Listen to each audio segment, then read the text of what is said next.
All right, we've got the intro video here for Tract 26 at the tracks at White River. 10-acre property, basically square in size. It's going to be about 660 by about 660 feet. So it's got a nice shape to it. We've had quite a few tracks lately that have been very rectangular. So not just rectangular, but we've had quite a few long, thin tracts. Not necessarily on this project, but on other ones, just because of the way the land has been. In this case, this is kind of what everybody wants. It's essentially square, kind of gives you the most options, and often the best privacy too, with a tract with dimensions like this one. As we look at it here, it's going to be one of the tracks at White River South, so very private. Heavily wooded, obviously, and still quite close to the river. We won't spend too much time on this particular video showing you how to get through and get to the property, because I think we've covered that in other videos. But really quickly, if you're coming in from the north, which we would be, that's the only way we could get through with the road system. Coming through the north on this Lock 3 road, come on down, and as soon as you get under the large power line, once you cross under that, if you go right, you'll be at the river very, very quickly. If you go left, you'll go up the hill and you'll come to the gate for the tracts. Going through that gate, you'll go kind of up another hill. Tract 9, Tract 10 starts to level out at Tract 13. Hang a right. Follow the easement road system. You'll hopefully have either the Land ID app or possibly the printed maps to help you find the tract, and then you'll come out to Tract 26. Some of the tracts I believe have signs up, numbered signs up. Not all of them though, so don't rely on that. If you have the Land ID app, that's the best, and we can help you get that set up if you call us in the office. So Tract 26. Let's take a quick look here at the topo map, because on Tract 26 that looks really good. So here we go. We're using the Land ID interactive map, and you'll see a very, very similar map on the listing page for the property, which is likely where you are if you're watching this video. So you can see where the road comes in. It runs roughly in the center of this fairly wide ridge, which is pretty common for roads in the Ozarks.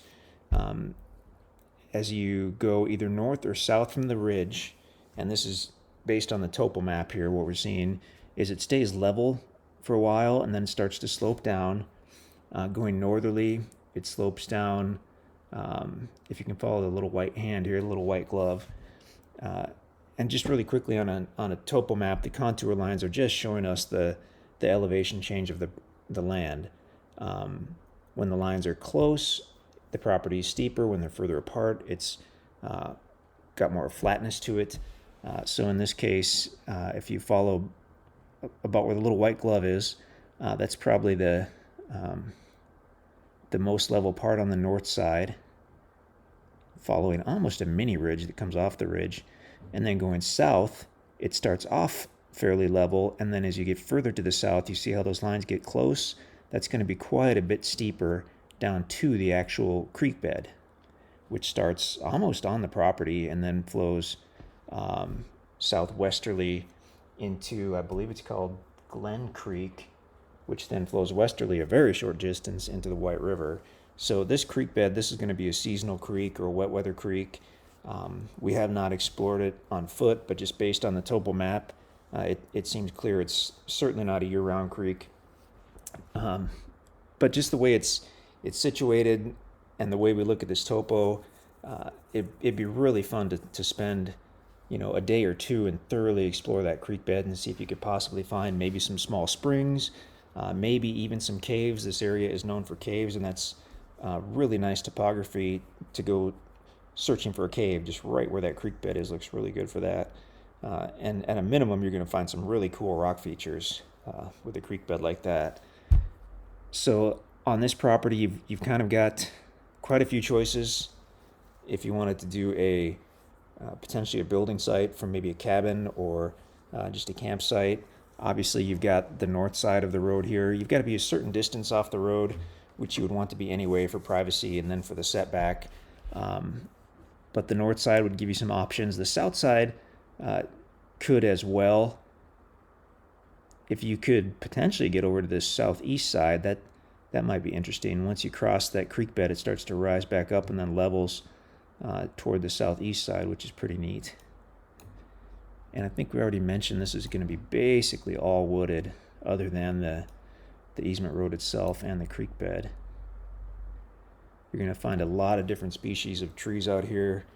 I mean, we've seen just about everything. We've seen red oak and white oak, obviously, but black walnut, hickory trees, chestnut trees, some softwoods as well, as far as cedars and pine trees. I mean, it's just a really nice mixture, and the deer and turkey seem to love it.